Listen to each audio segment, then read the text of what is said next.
ওয়া মা তাওফীকি ইল্লা বিল্লাহ। আজকে আমার আলোচনার বিষয়বস্তু হচ্ছে মুসলিমরা আজ অবহেলিত কেন।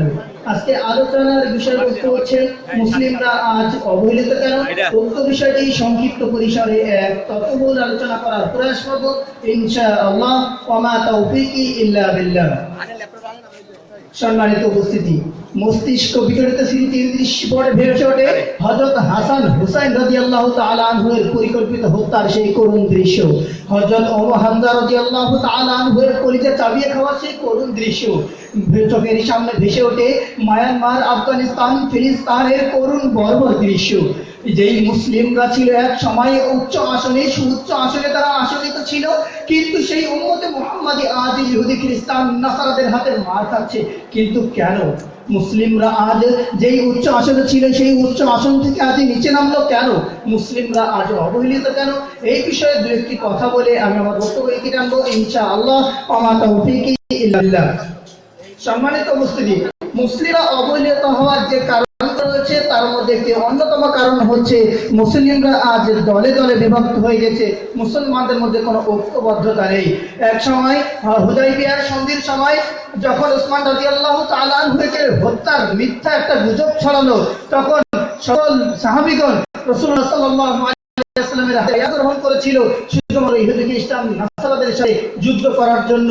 শুধুমাত্র মিথ্যা গুজব শুনে সারা রাসূল সাল্লাল্লাহু আলাইহি ওয়াসাল্লামের হাতে বায়াত গ্রহণ করেছিল যে তারা ইহুদি খ্রিস্টানদের যুদ্ধ ঘোষণা করবে। কিন্তু বর্তমান মুসলিম জাতি কি সেই ঐক্যবদ্ধ কি অটুট রয়েছে? কখনোই নয়। এই উম্মতে মুহাম্মাদি ছড়িয়ে পড়েছে দলে দলে, ছড়িয়ে পড়েছে গোত্রে গোত্রে, জাতিতে জাতিতে। আজকে যদি আমি আপনাকে প্রশ্ন করি আপনি কি মুসলিম নাকি হিন্দু, আপনি বলবেন মুসলিম। তারপরে যদি আপনার পরিচয় আমি জানতে চাই, আপনি আমাকে পরিচয় দেবেন হয় আহলে হাদিস, হয় হানাফি, হয় কাদিয়ানি, হয় শাফি, হয় মালিকি, হয় হাম্বলি ইত্যাদি নামে আমরা পরিচিত। কিন্তু রাসূলুল্লাহ সাল্লাল্লাহু আলাইহি ওয়াসাল্লাম তো আমাদের মাঝে এতগুলো দল রেখে যাননি। কিন্তু এই দলগুলো আসলে কোথা থেকে? এই মর্মে সূরা আলে ইমরান 103 নম্বর আয়াতে মহান আল্লাহ তাআলা ঘোষণা করে বলেছেন, ওয়াতাসিমু বিহাবলিল্লাহি জামিআন ওয়া লা তাফাররাকু। হে উম্মতে মুহাম্মাদি, তোমরা আল্লাহর এক রশি, এক রজ্জুকে আঁকড়ে ধরো। এই মর্মে ইবনু মাজাহ সেই হাদিসটি মনে পড়ে যাচ্ছে। ইবনু মাজাহ হাদিস নম্বর 42, হযরত আবু হুরায়রা রাদিয়াল্লাহু তাআলা আনহু হতে বর্ণিত, রাসূলুল্লাহ সাল্লাল্লাহু আলাইহি ওয়াসাল্লাম একবার ওয়াজ করছিলেন। সাহাবারা সেই ওয়াজ শুনে সাহাবাদের চোখ দিয়ে পানি ঝরতে লাগলো। সাহাবীদের অন্তরগুলো ভীত সন্ত্রস্ত হয়ে গেল। ভীত সন্ত্রস্ত হয়ে যাওয়ার পরে সাহাবীরা বলল, হে আল্লাহর রাসূল, আপনি যে ওয়াজ করছেন এটা তো বিদায়ী ভাষণের মতো। তখন রাসূলুল্লাহ সাল্লাল্লাহু আলাইহি ওয়াসাল্লামকে তারা বললেন, হে আল্লাহর রাসূল, আপনি আমাদেরকে উপদেশ দিন। হে আল্লাহর রাসূল, ফাউসিনা, আপনি আমাদেরকে উপদেশ দিন। রাসূলুল্লাহ সাল্লাল্লাহু আলাইহি ওয়াসাল্লাম বলেন, উসিকুম বিতাকওয়াল্লাহি আযজা ওয়া জাল, আমি তোমাদেরকে এক আল্লাহর ভীতির আদেশ দিচ্ছি। ওয়াইন তা'আমার আলাইকুম আবদুন, যদি তোমাদের উপরে কোনো দাস ও আমির হয়, তার তোমরা ওয়াসসামাই ওয়া তাআতি, তার কথা শ্রবণ করবে, তার আনুগত্য করবে। যদি তোমাদের উপরে একজন দাস ও আমির হয়ে থাকে, রাসূলুল্লাহ সাল্লাল্লাহু আলাইহি ওয়াসাল্লাম আরো বলেছেন, তিনি বলেছেন ফাসায়ারা, রাসূল সাল্লাল্লাহু আরো বলেছেন যে আমার মৃত্যুর পরে তোমরা যারা অবস্থান করবে, ফাসায়ারা ইখতিলাফান কাসীরান, তোমরা দলে দলে বিভক্ত, বিভিন্ন জাতি দলে দলে বিভক্ত থাকবে। তখন তোমাদের উপরে আবশ্যক হচ্ছে ফাআলাইকুম, তোমাদের উপরে আবশ্যক হচ্ছে বিসুন্নতি, আমার সুন্নাত, ওয়া সুন্নাতিল খুলাফায়ে রাশিদিন আল মাহদিয়িন, এবং সৎ পথ প্রাপ্ত হতে সাহাবীদের সুন্নতকে তোমরা, খুলাফায়ে রাশিদিনের সুন্নতকে তোমরা আঁকড়ে ধরবে। আলাইকুম বিসুন্নতি ওয়া সুন্নাতিল খুলাফায়ে রাশিদিন আল মাহদিয়িন, আযদু, তোমরা আঁকড়ে ধরো, আলাইহা, এই দিকে, বিন নওয়াজিজ, শক্ত মারির দাঁত দিয়ে তোমরা এই দিনকে আঁকড়ে ধরো। কিন্তু আমরা কি আঁকড়ে ধরতে পেরেছি? আমরা পারিনি রাসূল সাল্লাল্লাহু আলাইহি ওয়াসাল্লামের সেই কথা রাখতে, যার ফলে আজকে মুসলিমরা অবহেলিত, লাঞ্ছিত, পদচ্যুত। সম্মানিত উপস্থিতি, রাসূলুল্লাহ সাল্লাল্লাহু আলাইহি ওয়াসাল্লাম আরো বলেছেন, আল মুমিনু কাজাসাদিল ওয়াহিদিন, সমস্ত মুমিন যেন একটি শরীরের ন্যায়। কিন্তু যেমন একটা শরীরের একটি অঙ্গ ব্যথা পেলে আরেকটি অঙ্গ বুঝতে পারে যে হ্যাঁ কোথাও না কোথাও আমার আঘাত লেগেছে, এই মুসলিম জাতি আর সেটা বুঝতে পারছে না, তারা ভুলে গেছে। আজকে আমাদের গত 2 সপ্তাহ আগের যদি আমরা একটা কাহিনী দেখি, এক মাযহাবী ভাই, তিনি আহলে হাদিস হওয়ার কারণে তাকে তার ঘর থেকে তাড়িয়ে দেওয়া হয়েছে। এর চেয়ে আফসোস আর কি হতে পারে? সম্মানিত উপস্থিতি, এই হলো আমাদের মুসলমানদের মধ্যে ঐক্য, এই হচ্ছে আমাদের মুসলমানদের অবস্থা। দ্বিতীয়ত যেই কারণ আমি আপনাদেরকে বলবো, মুসলিমরা আজ অবহেলিত হওয়ার আরেকটি কারণ হচ্ছে শরীয়তকে যথাযথভাবে বাস্তবায়ন করছে না। কারণ তারা রাসূল সাল্লাল্লাহু আলাইহি ওয়াসাল্লাম এবং আল্লাহর কথাকে বাদ দিয়ে তারা মানুষের গড়া মতবাদ, বিভিন্ন যুক্তি উক্তিকে তারা বিশ্বাস করছে। এই ফলে মুসলিমরা আজ বিভক্ত। সম্মানিত উপস্থিতি, রাসূল সাল্লাল্লাহু আলাইহি ওয়াসাল্লাম আমাদেরকে নিষেধ করেছিলেন যে তোমরা অমুসলিমদের সাথে কখনো বন্ধুত্ব করবে না। এই মর্মে সূরা মাইদার 51 নম্বর আয়াতে বলা হয়েছে, ইয়া আইয়ুহাল্লাযীনা আমানু লা তাত্তাখিযুল ইয়াহুদা ওয়ান নাসারা আউলিয়া বা'দুহুম আউলিয়া বা'দ। হে ঈমানদারগণ, লা তাত্তাখিযু, তোমরা গ্রহণ করিও না, লা তাত্তাখিযুল ইয়াহুদা ওয়ান নাসারা, তোমরা ইহুদি এবং খ্রিস্টানদের কৃষ্টি কালচারকে গ্রহণ করিও না। কিন্তু আমরা কি পেরেছি রাসূল সাল্লাল্লাহু আলাইহি ওয়াসাল্লামের সেই কথাকে রাখতে? পারিনি। রাসূল সাল্লাল্লাহু আলাইহি ওয়াসাল্লামের সেই কথা রাখতে আমরা আজকে পদে পদে ইহুদি খ্রিস্টান নাসারাদের অনুসরণ করে যাচ্ছি। সম্মানিত উপস্থিতি, আমরা আজকে যদি আমরা চুলের কাটিং থেকে আমরা ইহুদি খ্রিস্টান বিভিন্ন মানুষের আমরা অনুসরণ করে চলছি। সম্মানিত উপস্থিতি, সময় সংক্ষিপ্ত, আরো দু একটি কথা বলছি। আমাদের 3 নম্বর আমাদের আরো একটি কারণ হচ্ছে, সেটি হচ্ছে আজকে আমাদের ইসলামী শিক্ষাকে বর্জন করে আমরা গ্রহণ করেছি ইহুদি খ্রিস্টানদের পাশ্চাত্যের সেই বিধানকে। সম্মানিত উপস্থিতি, অথচ মহান আল্লাহ তাআলা সূরা তাওবার 112 নম্বর আয়াতে ঘোষণা করে বলেছেন, ফালাউলা নাফারা মিন কুল্লি ফিরকাতিন মিনহুম তাইফাতুন লিয়াতাফাক্কাহু ফিদ-দ্বীন, তোমাদের মধ্যে এমন একটি দল থাকবে যারা ইসলামকে অনুসন্ধান করবে। এই মর্মে সূরা আলাকের 1 নম্বর আয়াতে বলা হয়েছে, ইকরা বিসমি রাব্বিকাল্লাযী খলাক, পড়ো তোমার প্রভুর নামে যিনি তোমাকে সৃষ্টি করেছেন। এই মর্মে ইবনে মাজাহ হাদিস নম্বর 224 এ বর্ণনা করা হয়েছে, তালাবুল ইলমি ফারিদাতুন আলা কুল্লি মুসলিম, একজন মুসলমানের উপর হচ্ছে ইসলাম সম্পর্কে জানা আবশ্যক। সম্মানিত উপস্থিতি, আরো একটি কারণ, সেটি হচ্ছে নারীদের অবাধ বিচরণ। সম্মানিত উপস্থিতি, আপনি আমি মসজিদের 5 ওয়াক্ত মুসল্লি, কিন্তু আমার স্ত্রী আজ বেনগ্ন, আজকে নগ্ন হয়ে রাস্তায় বেড়াচ্ছে। সম্মানিত উপস্থিতি, আজকে বর্তমান রাস্তার অবস্থা যদি আমরা দেখতে চাই, মা যদি বোরকা পরে থাকে, মেয়ে হচ্ছে অর্ধনগ্ন। কিন্তু কেন? হে নারী, তোমার আজকে যৌবন ফুরিয়ে গেছে তাই তুমি বোরকা পরেছো, তা না হলে তুমি বোরকা পরতে না। আর তোমার মেয়ে আজকে যুবতী বলে তুমি বোরকা পরা সত্ত্বেও তোমার মেয়ে অর্ধনগ্ন হয়ে তোমার সাথে চলাফেরা করছে। এই হচ্ছে আমরা উম্মত মুহাম্মাদি। সম্মানিত উপস্থিতি, আজকের এই আলোচনা থেকে এটাই প্রতীয়মান হয় যে মুসলিমরা আজ অবহেলিত হওয়ার অনেকগুলো কারণ রয়েছে। আজকে যদি আমরা মুসলিমরা ঐক্যবদ্ধ থাকতাম, মুসলিমরা যদি আজকে সঠিক পথে পরিচালিত হতে পারতাম, তাহলে আমরা কখনোই বেপথে আমরা চলতে পারতাম না। তাই পরিশেষে রাসূলুল্লাহ সাল্লাল্লাহু আলাইহি ওয়াসাল্লাম বিদায় হজের সেই বাণীটি আপনাদেরকে স্মরণ করে দিতে চাই। রাসূল সাল্লাল্লাহু আলাইহি ওয়াসাল্লাম বিদায় হজে একটি মাত্র কথা বারবার উল্লেখ করেছিলেন, সেটি হচ্ছে তারাকতু ফীকুম আমরাইন লান তাদিল্লু মা তামাসসাকতুম বিহিমা কিতাবাল্লাহি ওয়া সুন্নাতি রাসূলি। তারাকতু ফীকুম আমরাইন, আমি তোমাদের কাছে দুটি জিনিস রেখে যাচ্ছি।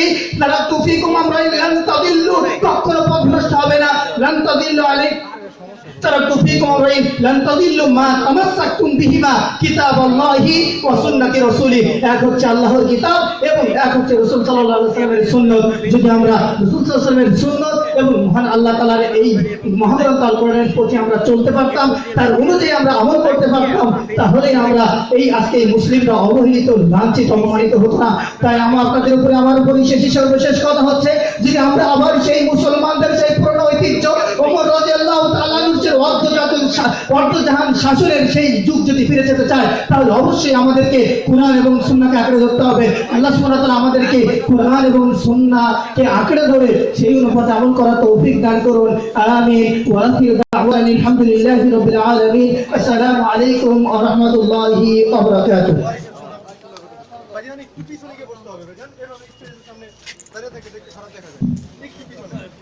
হ্যালো, ধন্যবাদ মাদ্রাসা মোহাম্মদী আরবের ছাত্রকে তার এই চমৎকার সংক্ষিপ্ত বক্তব্য পেশ করার জন্য। রাসূলুল্লাহ সাল্লাল্লাহু আলাইহি ওয়াসাল্লামের মৃত্যু 81 দিন পূর্বে তিনি বিদায় হজের ভাষণে এই কথা বলেছিলেন যে তোমরা আল্লাহর কোরআন এবং রাসূলুল্লাহ সাল্লাল্লাহু আলাইহি ওয়াসাল্লামের সহিহ হাদিস যদি আঁকড়ে ধরো, তাহলে তোমরা পথভ্রষ্ট হবে না।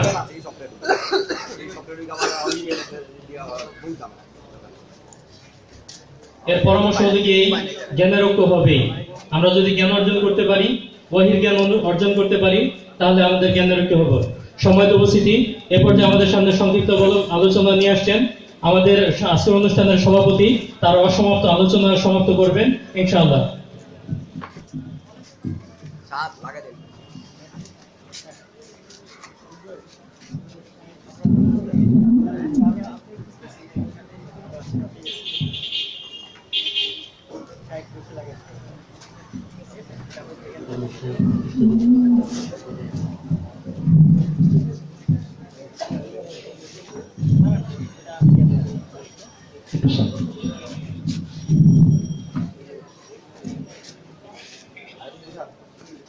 আসসালামু আলাইকুম ওয়া রাহমাতুল্লাহি ওয়া বারাকাতুহু।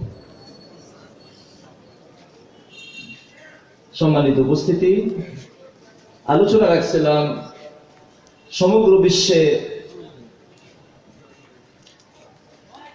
শান্তি দিতে পারে একমাত্র যার আদর্শকে অনুসরণ করে তিনি হচ্ছেন সর্বযুগের সর্বশ্রেষ্ঠ মহামানব মুহাম্মদুর রাসূলুল্লাহ সাল্লাল্লাহু আলাইহি ওয়াসাল্লাম।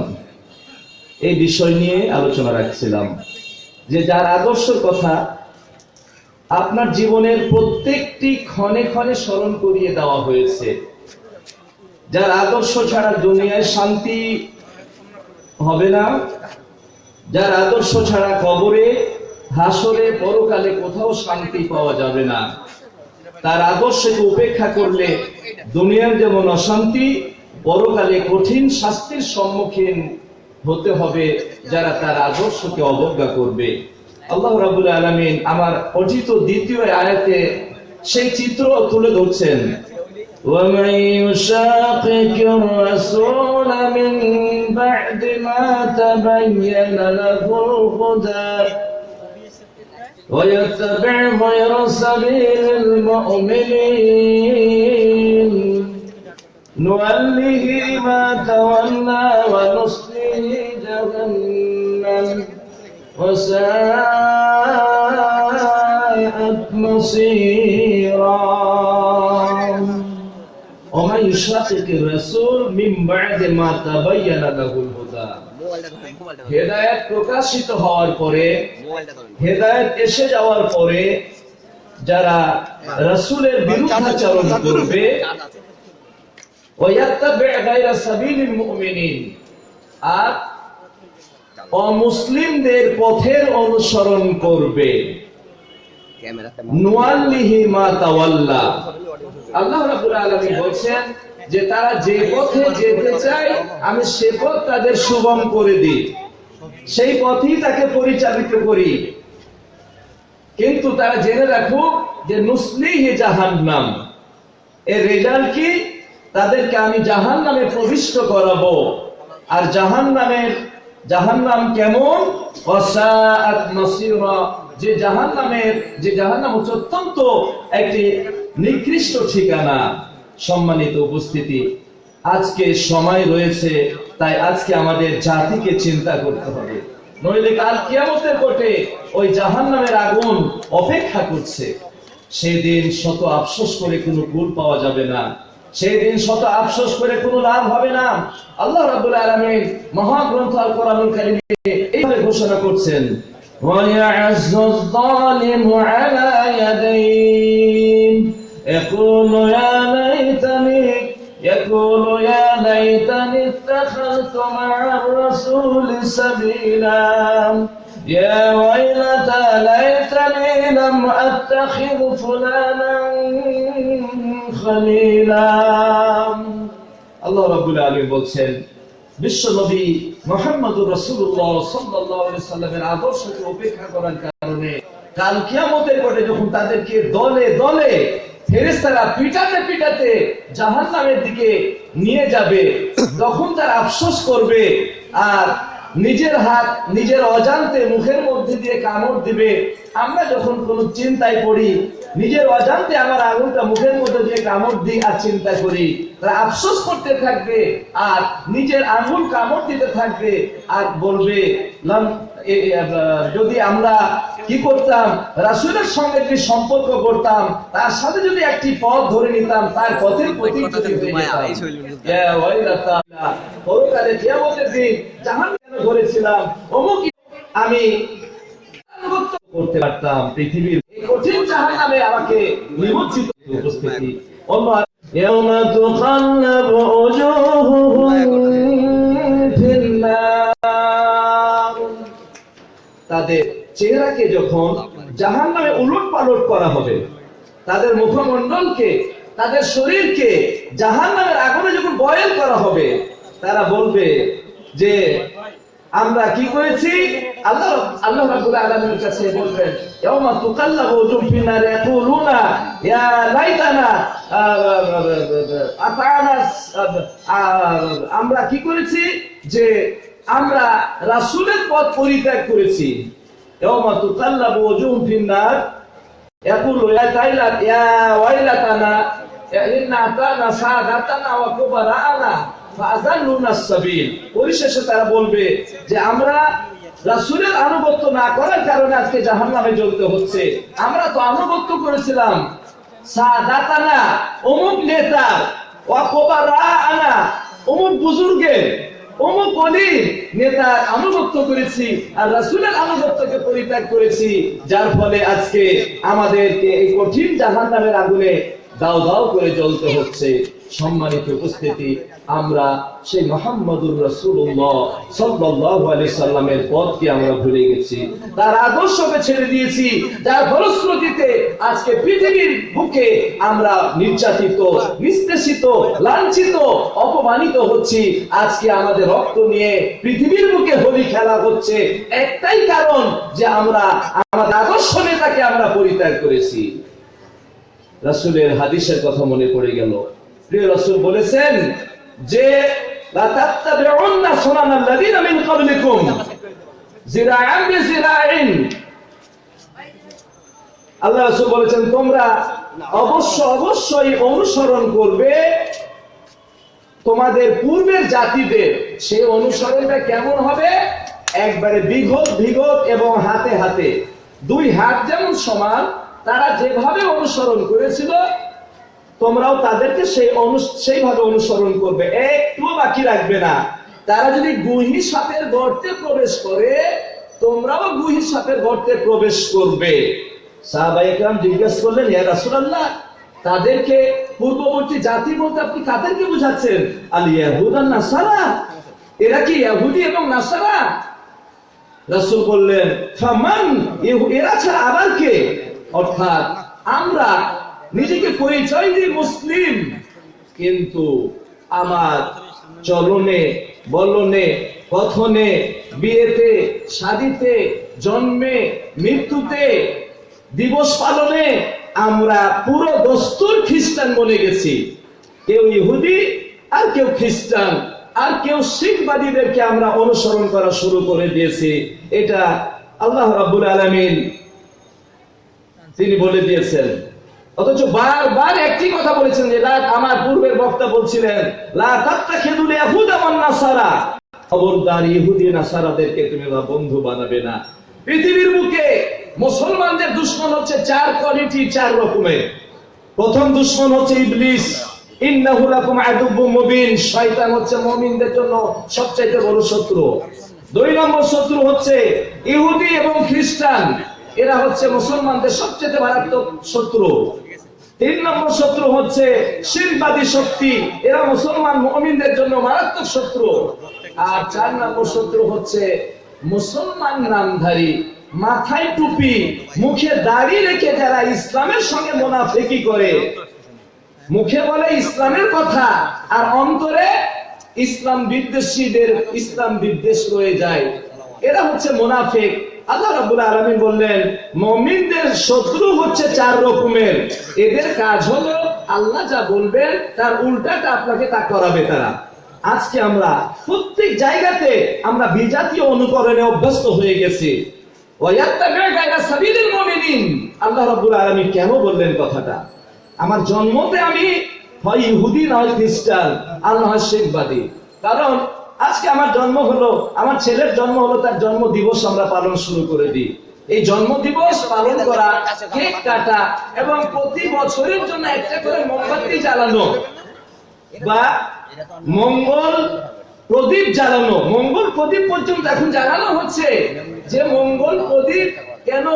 এটা তাদের মা, তাদের মমলা দেবী বলা হয় দুর্গা দেবীকে, তাদের ভাষায় মা দুর্গা। এই দুর্গা হচ্ছে মঙ্গলের দেবী, তাই এই মঙ্গলের দেবীকে খুশি করার জন্য মঙ্গল প্রদীপ জ্বালানো হয়। এটা তাদের ধর্মকর্মের ব্যাপার। প্রত্যেক জাতির আদর্শ রয়েছে, যেমন প্রত্যেক জাতির আপন আপন সংস্কৃতি রয়েছে। একজন মুসলিম সে যে কোনো কাজ করবে শুরুতে বলবে বিসমিল্লাহ। একজন হিন্দু ভাই কোন কাজ করলে শুরুতে বলবে হরিরাম। একজন খ্রিস্টান কোন কাজ শুরু করলে সে যীশু খ্রিস্টের নাম নিবে। এটাই স্বাভাবিক, এটাই আদর্শ। তাদের ধর্ম আলাদা, তাদের আদর্শ আলাদা, তাদের কৃষ্টি আলাদা, তাদের সংস্কৃতি আলাদা। এখন এমন এক ব্যক্তি সে মসজিদের মধ্যে ঢুকে 2 রাকাত সালাত পড়ে নিল। মসজিদ থেকে বের হয়ে দেখছে সামনে একটা গির্জা, সেখানে ঢুকে গিয়ে কিছু গির্জাতে খ্রিস্টানি কায়দায় উপাসনা করলো। আবার পাশে দেখছে একটা মন্দির, সেখানে গিয়ে তাদের মতো করে কিছু পূজা পার্বণ করলো। এখন যদি প্রশ্ন করি ও ব্যক্তিটা কে, আপনি তো বিপদে পড়বেন। যাকে কি বলবেন? ও মসজিদেও ঢুকে, মন্দিরেও যায়, আবার গির্জাতেও যায়। এই জগা খিচুড়ি মার্কার ইমান দিয়ে, ইসলাম দিয়ে পরকালে নাজাত হবে না। আজকে আমরা মুখে দাবি করি মুসলিম, আমার পোশাকে আশাকে জন্মতে মৃত্যুতে আমি খ্রিস্টান। আমার বিয়েতে শাদীতে যে কোয়ালিটির বিয়ের অনুষ্ঠান হয়, শিববাদী ইহুদি খ্রিস্টানদের পুরো দস্তুর তাদের অনুসরণ আমরা করি। তাই তো মহাকবি আল্লামা ইকবাল তিনি আফসোস করে বলেছেন, ও জামানে মে মুআজ্জাব थे মুসলমান होकर और तुम जलील व खार हुए तारिके कुरान होकर। তিনি বলেছেন মহাকবি আল্লামা ইকবাল যে আজকে কোরআনকে ছেড়ে দিয়ে তোমরা আজকে অবহেলিত বিজাতীয় অনুকরণ করছো। তো ওয়াজামে তুম হো নাসারা তো তামাদ্দুন মে হুনুদ। এ মুসলমান है जिन्हें देख के शर्माए यहूद। ये तो सैयद भी हो, अफगान भी हो, मिर्जा भी हो, तुम सब कुछ हो, बताओ तो मुसलमान भी हो। আজকে আমার নামে আমরা ইহুদি খ্রিস্টান, নাম উল্টা পাল্টা রাখি। আমার মৃত্যুতে আমি খ্রিস্টান, জন্ম মৃত্যু প্রত্যেকটা জায়গায় যদি আমি খুলে খুলে বলি তাহলে বুঝবেন। আর একটা দৃষ্টান্ত দিই, সময় শেষ। আমরা নিজে দাবি করি মুসলিম, কিন্তু মৃত্যুতে আমরা পুরো দস্তুর খ্রিস্টান। এখন মৃত্যুদেহকে দাফনস্থ করা হয় খ্রিস্টানি কায়দায়, বিগড়ের বাঁশি বাজিয়ে। আবার এই মৃত্যুকে কেন্দ্র করে আমরা অনেক রকমের অনুষ্ঠান যা ইসলাম অনুমতি দেয় না তা পালন করি ইহুদি আর খ্রিস্টানদের কায়দায়। আমরা 1 মিনিটের নীরবতার ভূমিকা পালন করি মৃত্যু ব্যক্তিকে কেন্দ্র করে। আচ্ছা বলেন তো, এই কথা বলে শেষ করে দেব, 1 মিনিটের নীরবতা এটা কোত্থেকে আসলো? এটা হচ্ছে ইহুদি এবং খ্রিস্টানদের প্রথা। কারণ তাদের ধর্মে আছে মৃত্যু ব্যক্তিকে সামনে রেখে যদি কেউ নীরবতার ভূমিকা পালন করে তাহলে কি হবে? যীশু খ্রিস্টের আবির্ভাব ঘটবে, তাকে মার্জনা করে দিয়ে সে আবার অদৃশ্য হয়ে যাবে। এটা খ্রিস্টানি কায়দা। এখন মুসলমানদের নেতা মারা গেল, তার ভাই বলে আমার ভাই অমুক নেতা ছিল, এই করেছে সেই করেছে, অনেকগুলা তার গুণগান গাওয়ার পরে বলবে, হুট করে দাঁড়িয়ে গেল যে আমরা আজকে 1 মিনিটের নীরবতার ভূমিকা পালন করব। লাভ কি হবে? 1 মিনিটের নীরবতার ভূমিকা পালন করে কি লাভ হবে? সে মৃত্যু ব্যক্তিটি কোনো লাভ হবে না। এই মৃত্যু ব্যক্তির যদি কথা বলার শক্তি থাকতো আর পদ্ধতি থাকতো, আর আপনার আমার শোনার মতো যদি কান থাকতো, তাহলে সে মৃত্যু ব্যক্তি এই কথা বলতো যে রাখো তোমাদের ভণ্ডামি, আমরা এক প্ল্যাটফর্মের আর ওরা হলো আরেক প্ল্যাটফর্মের। আমাকে কবরের মধ্যে রাসূলের অনুসরণে তোমরা যদি ইস্তেগফার কামনা করতে, ইস্তাগফিরু লিআখিকুম, এতগুলা মানুষ যদি ইস্তেগফার করতে, তাহলে হয়তো আমার কবরের আযাবটা লাঘব হতে পারত। কিন্তু তোমরা তা করলে না। খ্রিস্টানি কায়দায় তোমরা নীরবতার ভূমিকা পালন করে, বিজাতীয় অনুকরণ করে আমার আযাবকে তো আরো বাড়িয়ে দিলে। লাভ কি হলো? কোনো লাভ হলো না। এটা একটা প্রহসন। আমি বলি এটা একটা প্রহসন। আপনি আপনার ভাইকে ভালোবাসেন, আপনার বাবাকে ভালোবাসেন, এটা ভালোবাসতেই হবে, মৃত্যুর পরও বাঁচতে হবে। কিন্তু কায়দা কি, পদ্ধতি কি, আদর্শ কার গ্রহণ করবেন? ভালোবাসার রাসূল সাল্লাল্লাহু আলাইহি সাল্লামের যেভাবে। ভালোবাসা মানে কি? যার যখন যা দরকার তাকে সেই জিনিসটা দেওয়া, এটাই হচ্ছে ভালোবাসা। গরমের দিনে আমাকে ঠান্ডা পানি দিবেন, ভালোবাসা। আর যদি 1 গ্লাস গরম আলকাতরা দেন তাহলে কি হবে? হবে না। আমার পেট ভর্তি খিদা, আমাকে খাবার দিবেন। আমার সামনে যদি কাওয়ালি গান পরিবেশন করেন, আমাকে কি মিষ্টি লাগবে? মিষ্টি লাগবে না।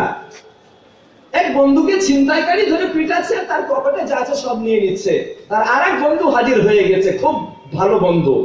এখন সে বন্ধু তার কাছে গিয়ে যদি বলে যে বন্ধু তোমাকে ছিনতাইকারীরা আটক করে তোমাকে পিটাচ্ছে, তোমার সব নিয়ে যাচ্ছে, তোমার ইজ্জতের সম্মানে আমি 5 মিনিটের নিরাপত্তার ভূমিকা পালন করলাম, বন্ধু কি বলবে? বন্ধু তুমি আমার বন্ধু না, এই বিপদের মুহূর্তে পিটুনির থেকে রক্ষা করতে যদি আসতে তাহলে আমার বন্ধু হতে, তুমি আমার বন্ধু নামের কলঙ্ক তুমি আমার সঙ্গে প্রহসন করলে। কবরের মধ্যে তাকে জানি না কোন মুমিন ব্যক্তি যদি হয় আলহামদুলিল্লাহ, কাফের ব্যক্তি যদি হয়, বেঈমান হয়ে ঈমান ছাড়া যদি মারা যায়, কবরে পিটাচ্ছে, ফেরেশতারা গুড়া গুড়া করে দিতেছে হাতুড়ির পিটনি দিয়ে, আর উপরে নিরাপত্তার ভূমিকা আপনি পালন করবেন, লাভটা কি হলো? কোনো লাভ হবে না। পরকালে যদি তাকে কিছু দিতে চান, পদ্ধতি কাজ গ্রহণ করতে হবে মুহাম্মদুর রাসূলুল্লাহ সাল্লাল্লাহু আলাইহি সাল্লামের পদ্ধতি আপনি গ্রহণ করবেন। সম্মানিত উপস্থিতি, তাই আসুন আমরা বিজাতীয় অনুকরণ বর্জন করে আমরা একমাত্র পথ মুহাম্মদুর রাসূলুল্লাহ সাল্লাল্লাহু আলাইহি সাল্লামের পথ যদি আমরা আঁকড়ে ধরে থাকতে পারি, আবারও আমরা আমাদের পুরাতন ঐতিহ্য ফিরে পাবো, আবার পৃথিবীর বুকে শান্তি এবং সুখে ভরপুর হয়ে যাবে। আল্লাহ পাক আমাদের সকলকে তৌফিক দান করুন। ওয়া আখিরু দাওয়ানা আলহামদুলিল্লাহি রাব্বিল আলামিন। আসসালামু আলাইকুম ওয়া রাহমাতুল্লাহি ওয়া বারাকাতুহু। ধন্যবাদ মোহতারামকে তাই সংক্ষিপ্ত এবং চমৎকার আলোচনা পেশ করার জন্য। সম্মানিত উপস্থিতি, এ পর্যায়ে আমাদের সামনে বক্তব্য নিয়ে আসছেন ইউটিউবে আলোড়ন সৃষ্টিকারী বক্তা, জাতীয় বিশ্ববিদ্যালয়ের আরবি বিভাগের স্বনামধন্য প্রভাষক ডক্টর মোহাম্মদ ইমাম হুসাইন। ডক্টর মোহাম্মদ ইমাম হুসাইন, আমি মোহতারামকে কুরআন ও সহিহ হাদিসের আলোকে বক্তব্য পেশ করার জন্য অনুরোধ জানাচ্ছি।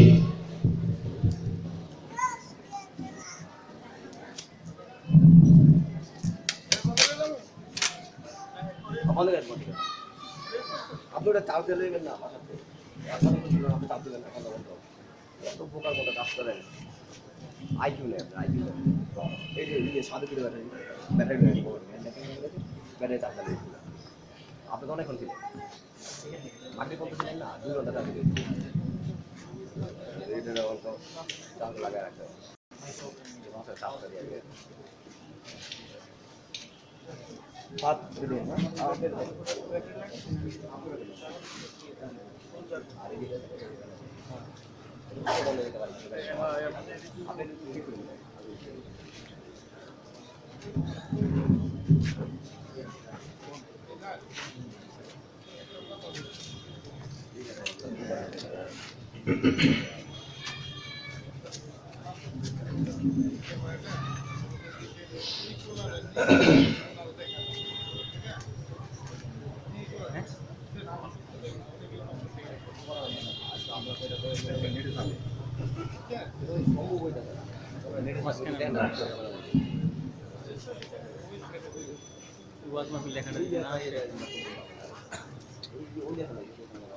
আসসালামু আলাইকুম ওয়া রাহমাতুল্লাহি ওয়া বারাকাতুহু। ওয়া আলাইকুম আসসালাম। ইন্নাল হামদালিল্লাহ নাহমাদুহু ওয়া নাস্তাঈনুহু ওয়া নাস্তাগফিরুহু ওয়া নাউযু বিল্লাহি মিন শুরুরি আনফুসিনা ওয়া মিন সাইয়্যাতি আ'মালিনা মান ইয়াহদিহিল্লাহু ফালা মুদিল্লা লাহু ওয়া মান ইউদ্লিল ফালা হাদিয়া লাহু ওয়া আশহাদু আল লা ইলাহা ইল্লাল্লাহু ওয়াহদাহু লা শারীকা লাহু وأشهد أن محمدا عبده ورسوله يا أيها الذين آمنوا اتقوا الله حق تقاته ولا تموتن إلا وأنتم مسلمون يا أيها الناس اتقوا ربكم الذي خلقكم من نفس واحدة من نفس واحدة وخلق منها زوجها وبث منهما رجالا كثيرا ونساء واتقوا الله الذي تساءلون به إن الله كان عليكم رقيبا يا أيها الذين آمنوا اتقوا الله وقولوا قولا سديدا يصلح لكم أعمالكم ويغفر لكم ذنوبكم ومن يطع الله ورسوله فقد فاز فوزا عظيما أما بعد فإن خير الحديث كتاب الله وخير الهدي هدي محمد صلى الله عليه وسلم وشر الأمور محدثاتها فإن كل محدثة بدعة وكل بدعة ضلالة وكل ضلالة في النار اللهم صل على محمد وعلى آل محمد كما صليت على إبراهيم وعلى آل إبراهيم إنك حميد مجيد اللهم بارك على محمد وعلى آل محمد كما باركت على إبراهيم وعلى آل إبراهيم إنك حميد مجيد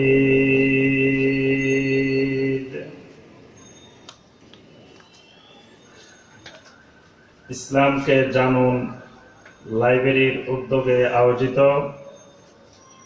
আজকের এই মোবারকময় ওয়াজ মাহফিলের সম্মানিত সভাপতি, সম্মানিত ওলামায়ে কেরাম, আমার সামনে উপবিষ্ট বিভিন্ন এলাকা থেকে আগত সম্মানিত মুরব্বিয়ানে আজম, আমার যুবক কিশোর ভাইয়েরা এবং পর্দার আড়ালের আমার মা এবং বোনেরা, আল্লাহ রাব্বুল আলামিনের দরবারে লাখো কোটি শুকরিয়া যে আল্লাহ রাব্বুল আলামিন আমাদেরকে এরকম একটি বরকতময় মাহফিলে কোরআন এবং সুন্নাহ থেকে কিছু সংক্ষিপ্তভাবে আলোচনা করার এবং শোনার আল্লাহ পাক আমাদেরকে তৌফিক দিয়েছেন। এজন্য শুকরিয়াতান সকলে বলি আলহামদুলিল্লাহ। সালাতুল আসরের পর থেকে শুরু করে দীর্ঘক্ষণ পর্যন্ত অনেক গুরুত্বপূর্ণ বিষয়ে কোরআন এবং সুন্নাহ থেকে আলোচনা হয়েছে। ইনশাআল্লাহ এর পরেও আরো অনেক বড় বড় ওলামায়ে কেরাম কোরআন এবং সুন্নাহ থেকে দ্বীনি বিভিন্ন বিষয়ে আলোচনা করবেন। আল্লাহ রাব্বুল আলামিন আমাদেরকে আজকের এই মাহফিলের প্রথম থেকে শেষ পর্যন্ত যা কিছু আলোচনা হয়েছে এবং হবে এই সব কিছুকে আল্লাহ পাক আমাদেরকে আমল করার তৌফিক দান করুন, সকলে বলি আমিন। আমি সংক্ষিপ্ত সময়ে আপনাদের সামনে কোরআন এবং সুন্নাহ থেকে দুই একটি বিষয় আলোচনা করে শেষ করব ইনশাআল্লাহ। আল্লাহ রাব্বুল আলামিন আমাদেরকে, আপনাদেরকে, দুনিয়ার সকল মানুষকে আল্লাহ পাক সৃষ্টি করেছেন কি উদ্দেশ্যে? আপনারা একটু আমার সাথে কথাবার্তা বলবেন, তাহলে বুঝবো যে আপনারা আমার কথাবার্তা বুঝতেছেন। আর কথাবার্তা না বললে আমি মনে করব আপনারা হয়তো ঘুমাইতেছেন বা হিসাব নিকাশ করতেছেন, চিন্তা ভাবনা করতেছেন, বা আমার চেহারার দিকে তাকিয়ে আছেন, কথার দিকে তাকিয়ে নাই। এজন্য একটু কথাবার্তা বললে বুঝতে পারবো যে আলহামদুলিল্লাহ আমার কথাবার্তা বুঝতেছেন। আল্লাহ রাব্বুল আলামিন আমাদেরকে সৃষ্টি করেছেন কি উদ্দেশ্যে? মাশাআল্লাহ, সকল ভাই আলহামদুলিল্লাহ জানেন যে আল্লাহ পাক আমাদেরকে সৃষ্টি করেছেন কি উদ্দেশ্যে? ইবাদতের উদ্দেশ্যে। এবং এই কথাটা আল্লাহ রাব্বুল আলামিন আল্লাহর কালাম কোরআনে কারীমের মধ্যে আল্লাহ পাক বলে দিয়েছেন।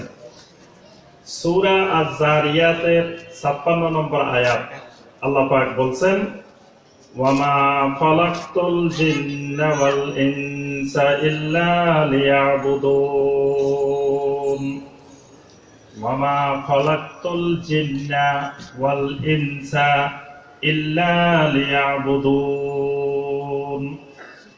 এই আয়াতে কারিমা আমরা শুনতে শুনতে আলহামদুলিল্লাহ এখন এটা আরবি আয়াত নাই, এটা হয়ে গেছে কি বাংলা আয়াত। কোরআনে কারিমের মধ্যে কি বাংলা আছে? নাই। জি নাই। আল্লাহ পাক বলছেন, ইন্না আনসালনাহু কুরআনান আরাবিয়্যা, আমি কোরআন নাজিল করেছি আরবি ভাষায়। আল্লাহ পাক বলতেছেন কোরআনে কারিম নাজিল করছেন আরবি ভাষায়, কিন্তু আমরা বলতেছি যে এই আয়াতটা বাংলা হয়ে গেছে। তাহলে কোরআনে বাংলা আসলো কিভাবে? অর্থাৎ যেই আয়াতে কারিমাটা আমাদের সামনে বেশি বেশি পরিচিত, যেটা সবসময় শুনি, এটা শুনতে শুনতে তখন আর এটা আরবি থাকে না, বাংলা হয়ে যায়। যেমন আমাদের দেশের এক ভাই নাকি সৌদি আরব গিয়ে বলছিল যে মা এদেশে সব কথা আরবিতে বলে, খালি আজানটা বাংলায় হয়। কারণ হলো বাংলাদেশেও যে আজানের বাক্য যেগুলো, সৌদি আরবেও আজানের বাক্য সেগুলাই। এই জন্য বাংলাদেশের আজান বাংলা ভাষায়, শুধু সৌদি আরবে আজানটা হয়, আর সবকিছু আরবিতে হয়। অর্থাৎ যে জিনিসটা বেশি বেশি শোনা হয় সেটি আর আরবি থাকে না, বাংলার মতোই হয়ে যায়। আল্লাহ রাব্বুল আলামিন আমাদেরকে কেন সৃষ্টি করেছেন সেই কথা আল্লাহ পাক এই আয়াতে কারিমার মধ্যে আল্লাহ পাক বলে দিয়েছেন, ওয়ামা খালাকতুল জিন্না ওয়াল ইনসা ইল্লা লিয়াবুদুন।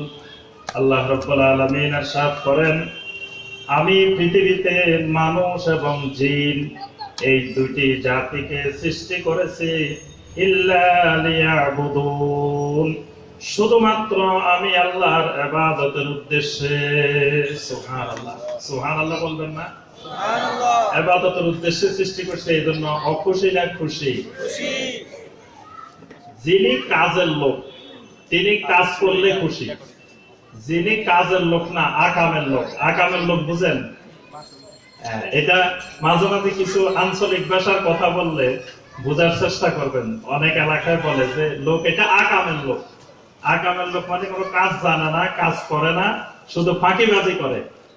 তো যিনি কাজের লোক তার কাছে কাজ পাইলেই খুশি লাগে, আর যিনি কাজের লোক না তিনি কাজ দেখলে বেজার হন, কাজ দেখলে ভালো লাগে না, ভয় পান। আল্লাহ রাব্বুল আলামিন আমাদেরকে সৃষ্টি করেছেন ইবাদতের জন্য। তাহলে আমরা যদি ইবাদতই করে থাকি তাহলে আমাদের কাছে এই কথা শুনলে খুশি লাগবে না বেজার লাগবে? খুশি, অবশ্যই খুশি। আল্লাহ পাক ইরশাদ করেন, ওয়ামা খালাকতুল জিন্না ওয়াল ইনসা ইল্লা লিয়াবুদুন। আমি আল্লাহ রাব্বুল আলামিন মানুষ এবং জিন সম্প্রদায়কে শুধুমাত্র একটি উদ্দেশ্য নিয়ে সৃষ্টি করেছি। সেই উদ্দেশ্যটা হলো তারা শুধুমাত্র আমি আল্লাহর ইবাদত করবে, আমি আল্লাহর ইবাদত করবে। এই ইবাদতের উদ্দেশ্যেই তাদেরকে আমি আল্লাহ সৃষ্টি করেছি। সুবহানাল্লাহ। তাহলে আল্লাহ রাব্বুল আলামিন মানুষকে আমাদেরকে সৃষ্টি করলেন ইবাদতের উদ্দেশ্যে। আল্লাহ পাকের অন্যান্য যে মাখলুকাত আরো যে সকল সৃষ্টি জগৎ আছে সেগুলো কি আল্লাহর ইবাদত করে নাকি করে না?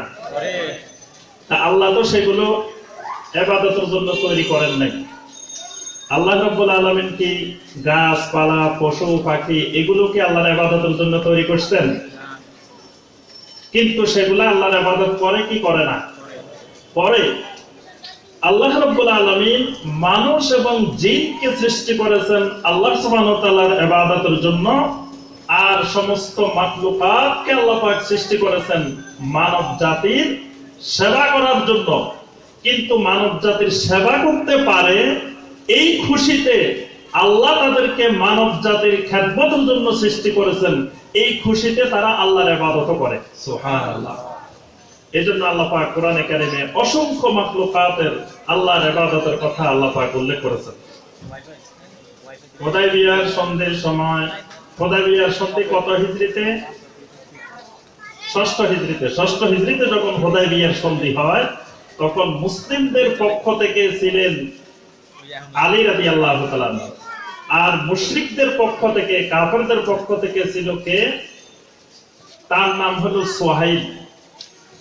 এই সুহাইল যখন চুক্তিপত্র লিখতেছিল আল্লাহ রাসূল সাল্লাল্লাহু আলাইহি ওয়াসাল্লাম বললেন চুক্তিটা এইভাবে লেখো, বিসমিল্লাহির রহমানির রহিম মিন মুহাম্মাদির রাসূলিল্লাহ।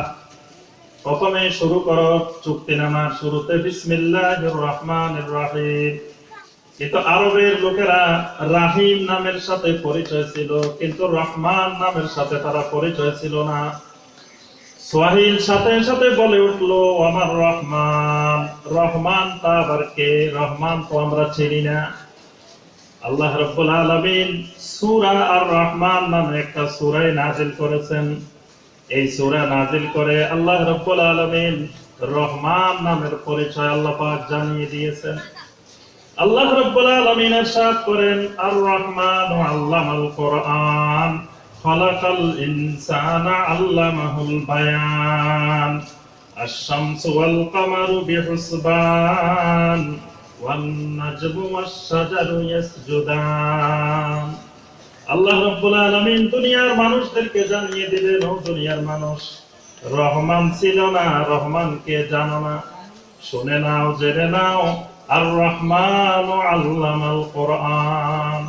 রহমান হলেন তিনি যিনি কোরআনে কারীম নাযিল করেন, কোরআন শিখান তোমাদেরকে। খালাকাল ইনসানা আল্লামাহুল বায়ান। যিনি তোমাকে বানাইছেন ও সোহাইল, ও কুফার মুশরিকেরা, তোমারে যে বানাইছে, তোমাকে যে সৃষ্টি করছেন, তিনি হলেন রহমান আল্লামাহুল বায়ান, এবং তিনি তোমাকে কথা বলার মতো শক্তিও দিয়েছেন। সুবহানাল্লাহ। যেই আল্লাহ তোমাকে কথা বলার শক্তি দিয়েছেন, তোমার বায়ান করার, তোমার মুখ দিয়ে কোন কথা প্রকাশ করার শক্তি দিয়েছেন, সেই আল্লাহর নামে হলো রহমান। সুবহানাল্লাহ। আশ-শামসু ওয়াল কামারু বিহুসবান ওয়ান নাজমু ওয়াশ-শাজারু ইয়াসজুদান। আর রহমান হলেন তিনি যাকে সূর্য চন্দ্র সব কিছু তার হুকুম মেনে চলে, তার অধীনে পরিচালিত হয়। সেই আল্লাহ রাব্বুল আলামিন সূর্যকে নির্দেশ দিয়ে দিয়েছেন প্রতিদিন পূর্ব দিক থেকে ওঠার জন্য, পশ্চিম দিকে অস্ত যাওয়ার জন্য। আল্লাহর হুকুমের অনুগত হয়ে সূর্য পূর্ব দিক থেকে উঠে পশ্চিম দিকে অস্ত যায়। চন্দ্রকে আল্লাহ রাব্বুল আলামিন 29 দিনের জন্য 29টা মানজিল আল্লাহ পাক নির্ধারণ করে দিয়েছেন। 29 দিন 29টি মানজিল দিয়ে চন্দ্র অতিক্রম করে। আল্লাহ রাব্বুল আলামিন বলেন, রহমান হলেন তিনি যাকে সূর্য এবং চন্দ্র যাকে ইবাদত করে, যার গুণগান করে। ওয়ান নাজমু ওয়াশ-শাজারু ইয়াসজুদান।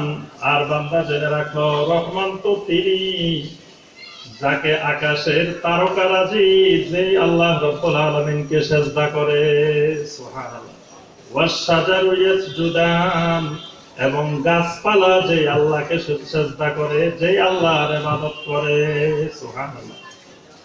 তাহলে গাছপালা, তরুলতা, তারপরে পশু পাখি, আল্লাহর জমিনে যত মাখলুকাত আছে, আসমানে যত মাখলুকাত আছে, সমস্ত মাখলুকাত আল্লাহ রাব্বুল আলামিনের ইবাদত করে। তো তাদের ইবাদতগুলোর বিনিময়ে তারা কি পাবে? আমাদেরকে তো আল্লাহ সুবহানাহু ওয়া তাআলা সৃষ্টি করেছেন ইবাদতের জন্য, কিন্তু তাদেরকে আল্লাহ রাব্বুল আলামিন ইবাদতের জন্য সৃষ্টি করেন নাই, কিন্তু তারপরেও তারা ইবাদত করে। আমার সম্মানিত ভাইরা এবং বোনেরা, আল্লাহ রাব্বুল আলামিনের সকল সৃষ্টি জগতের যদি আমরা লক্ষ্য করি, এক একটা করে সৃষ্টি জগতের প্রতি যদি গভীরভাবে চিন্তা করি, আমরা দেখব আল্লাহ রাব্বুল আলামিন আল্লাহর এই জমিনে সমস্ত মাখলুকাতকে 4টি ইবাদতের পদ্ধতিতে আল্লাহ পাক সৃষ্টি করেছেন। সমস্ত মাখলুকাতের মধ্যে আমরা দেখব এই 4টি পদ্ধতির বাহিরে আর পঞ্চম কোন পদ্ধতিতে আল্লাহর কোন মাখলুকাত নাই। আল্লাহ রাব্বুল আলামিন কিছু কিছু মাখলুকাতকে সৃষ্টি করেছেন। এই মাখলুকাতগুলো সারাটা জীবন কিয়াম অবস্থায় আল্লাহর ইবাদত করে, দাঁড়িয়ে দাঁড়িয়ে আল্লাহ রাব্বুল আলামিনের ইবাদত করে। যদি আমরা গাছপালাগুলোর দিকে তাকাই, গাছের দিকে লক্ষ্য করেন, গাছগুলো সারাটা জীবন কিয়াম অবস্থায় দাঁড়িয়ে দাঁড়িয়ে আল্লাহর জিকির করে, আল্লাহর ইবাদত করে, আল্লাহর ইবাদতে মশগুল থাকে। তারা রুকুও করে না, সিজদাও করে না, বৈঠকও করে না। জীবনের শুরু থেকে শেষ পর্যন্ত শুধু কিয়াম অবস্থায় আল্লাহর ইবাদত করে। কি এরকম আছে না? গাছপালা যেগুলো আছে এগুলো দেখবেন যে সারাটা জীবন শুধু দাঁড়িয়ে দাঁড়িয়ে কিয়াম অবস্থায় দাঁড়িয়ে ইবাদত করতেছে। আল্লাহ রাব্বুল আলামিনের দ্বিতীয় প্রকারের কিছু মাখলুকাত আমরা দেখি, যে মাখলুকাত গুলো রুকু অবস্থায় সারাটা জীবন আল্লাহ রাব্বুল আলামিন রেখেছেন। যেমন গরু, ছাগল, মহিষ, উট, এই জাতীয় যত মাখলুকাত আছে, এই মাখলুকাত গুলোকে আল্লাহ রাব্বুল আলামিন রুকু অবস্থায় রেখেছেন। এই মাখলুকাত গুলো রুকু অবস্থায় সারাটা জীবন জন্ম থেকে শুরু করে মৃত্যু পর্যন্ত আল্লাহ রাব্বুল আলামিনের ইবাদত বন্দেগী করে যাচ্ছেন, আল্লাহর জিকির করে যাচ্ছেন, আল্লাহর ইবাদতে মশগুল আছেন। তৃতীয় আরেক ধরনের মাখলুকাত আমরা দেখি, ওই মাখলুকাত গুলোকে আল্লাহ রাব্বুল আলামিন সিজদার অবস্থায় জমিনে রেখে দিয়েছেন। জন্ম থেকে শুরু করে মৃত্যু পর্যন্ত সারাটা জীবন শুধু সিজদারত অবস্থায় আল্লাহর ইবাদত করে যাচ্ছে। যেমন সাপ, বিচ্ছু, এই জাতীয় অনেকগুলো প্রাণী জমিনে দেখবেন, যে প্রাণীগুলো সিজদারত অবস্থায় আল্লাহ রাব্বুল আলামিনের ইবাদত করে যাচ্ছে, আল্লাহর জিকির করে যাচ্ছে। চতুর্থ রকমের আল্লাহ পাকের অনেক মাখলুকাত আমরা দেখি, যে মাখলুকাত গুলোকে আল্লাহ রাব্বুল আলামিন কুউদ আকারে, বৈঠক আকারে জমিনে রেখেছেন। জন্ম থেকে শুরু করে মৃত্যু পর্যন্ত সারাটা জীবন শুধু কুউদ আকারে, বৈঠক আকারে আল্লাহর ইবাদত বন্দেগী করে যাচ্ছে। আল্লাহ পাক বিশাল বিশাল পর্বতমালা, বিশাল বিশাল পাহাড় গুলোকে আল্লাহ পাক কুউদ অবস্থায় বসিয়ে রেখেছেন। অনেক বিশাল বিশাল পাথর খণ্ডকে আল্লাহ রাব্বুল আলামিন বসিয়ে রেখেছেন। এরা শুধু কুউদ অবস্থায়, বৈঠক অবস্থায় বসে বসে আল্লাহ রাব্বুল আলামিনের ইবাদত করে। আল্লাহ রাব্বুল আলামিন জমিনে একটা মাখলুককে আল্লাহ রাব্বুল আলামিন দুই পদ্ধতিতে ইবাদত করার ক্ষমতা দেন নাই। জীবনে যাকে যেভাবে আল্লাহ রাব্বুল আলামিন সৃষ্টি করেছেন, ওই মাখলুক জন্ম থেকে শুরু করে মৃত্যু পর্যন্ত ওই অবস্থার মধ্য দিয়ে শুধু আল্লাহর ইবাদত করে যায়। সুবহানাল্লাহ। যে সমস্ত মাখলুককে আল্লাহ রাব্বুল আলামিন দাঁড়ানো অবস্থায়, কিয়াম অবস্থায় রেখেছেন, এই সমস্ত মাখলুক জীবনে একবার রুকু করে দেখতে পারে নাই। যে মাখলুককে আল্লাহ রাব্বুল আলামিন রুকু অবস্থায় রেখেছেন, ওই মাখলুক জীবনে একবার কিয়াম করতে পারে নাই। যে মাখলুককে আল্লাহ রাব্বুল আলামিন সিজদারত অবস্থায় রেখেছেন, ওই মাখলুক জীবনে কিয়াম করতে পারে নাই, রুকু করতে পারে নাই। যে মাখলুককে আল্লাহ পাক কুউদ অবস্থায়, বৈঠক অবস্থায় রেখেছেন, ওই মাখলুক জীবনে কিয়াম করতে পারে নাই, রুকু করতে পারে নাই, সিজদা করতে পারে নাই।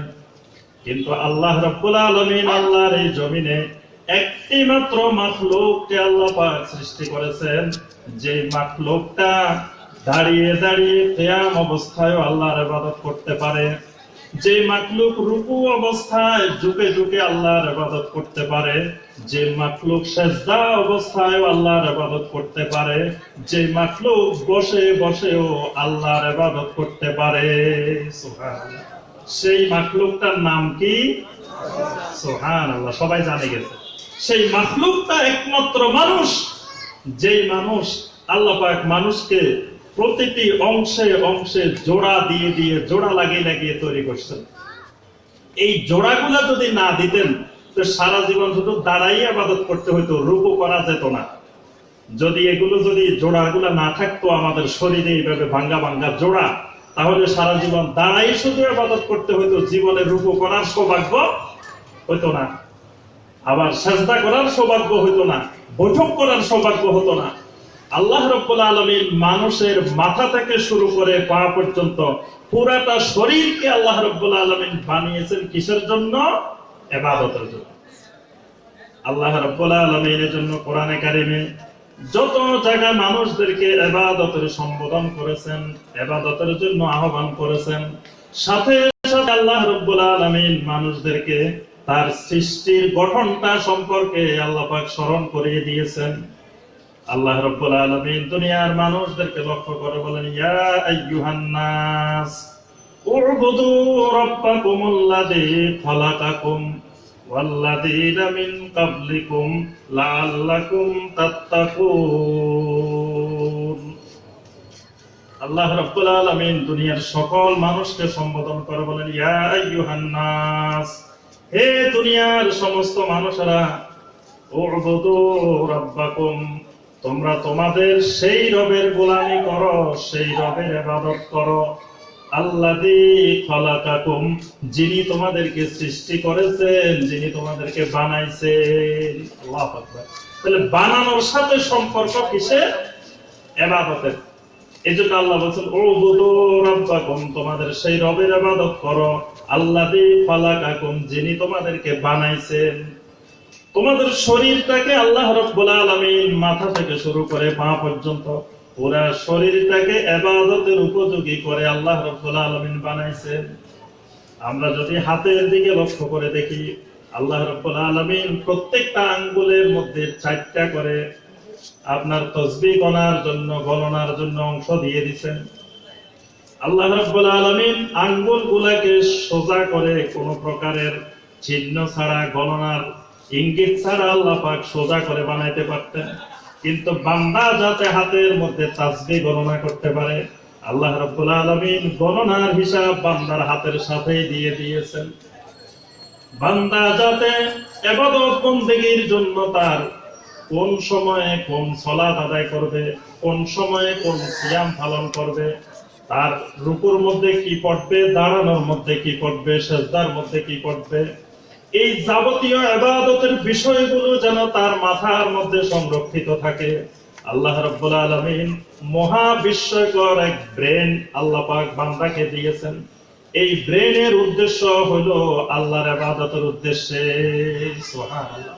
আল্লাহর ইবাদতের জন্যই বান্দার এই ব্রেন, এই জবান, এই মুখমণ্ডলকে আল্লাহ রাব্বুল আলামিন আল্লাহর ইবাদতের জন্য বানাইছেন।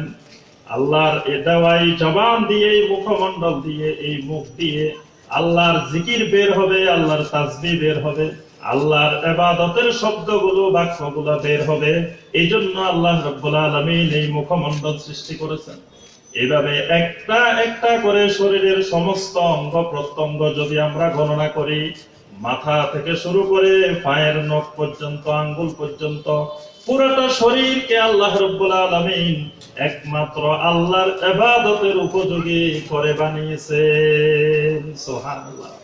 এজন্য আল্লাহ রাব্বুল আলামিন কোরআনে কারীমের মধ্যে দুনিয়ার মানুষদেরকে লক্ষ্য করে বলেন, ইয়া আইয়ুহাল ইনসান মা গাররাকা বিরাব্বিকাল কারীম আল্লাযী খালাকাকা ফাসাওয়াকা ফাআদালাক ফি আইয়ি সূরাতিন মা শাআ রাক্কাবাক।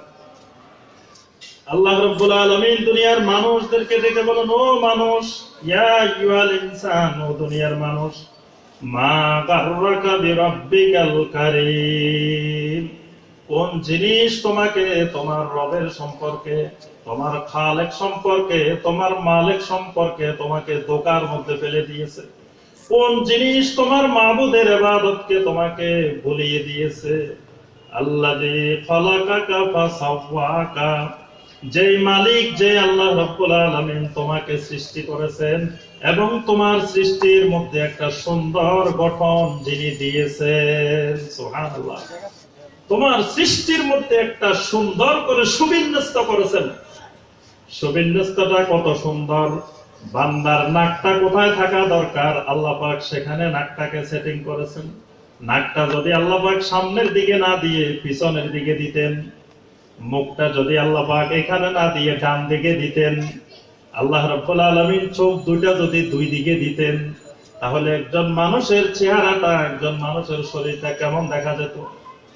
আল্লাহ রাব্বুল আলামিন একজন মানুষের দুইটা চক্ষু যেখানে থাকা দরকার আল্লাহ পাক সেখানে সুন্দর করে দিয়েছেন। নাকটা যেখানে থাকা দরকার সেখানে দিয়েছেন, মুখমণ্ডলটা যেখানে থাকা দরকার সেখানে দিয়েছেন, এবং এই চেহারার মধ্যে একটা সুন্দর অবয়ব আহসানে তাকবীর যেন ফুটে উঠে, এই জন্য আল্লাহ রাব্বুল আলামিন এই চেহারার মধ্যে একটা মায়াবী আকর্ষণ তৈরি করে দিয়েছেন।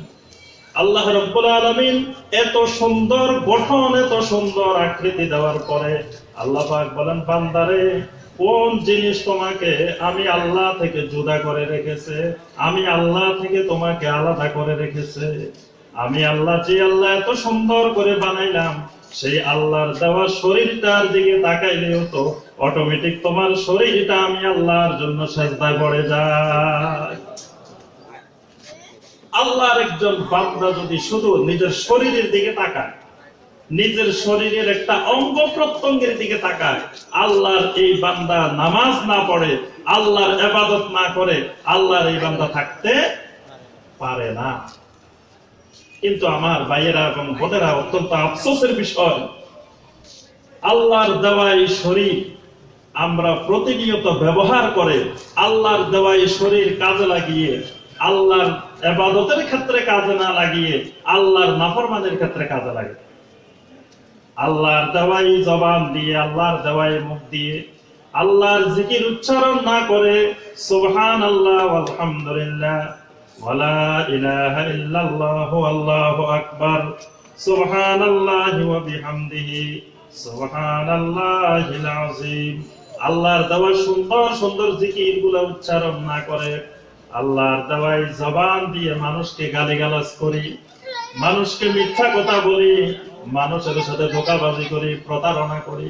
আল্লাহর দেওয়া জবান, যেই জবানকে আল্লাহ রাব্বুল আলামিন বানিয়েছেন আল্লাহর ইবাদতের জন্য, আল্লাহর ইবাদত না করে আল্লাহর নাফরমানির কাজে ব্যবহার করি। ঠিক না বেঠিক? অধিকাংশ আমরা দেখি আল্লাহর জিকিরে জিহ্বাকে রত না রেখে আল্লাহর নাফরমানির কাজে, আল্লাহর ইবাদতের থেকে বেশি ব্যবহার করি। আল্লাহর দেওয়া সকল নিয়ামত আমরা নিয়মিত ভোগ করার পরেও আল্লাহ রাব্বুল আলামিনের ইবাদতে আমাদেরকে সঠিকভাবে পাওয়া যায় না।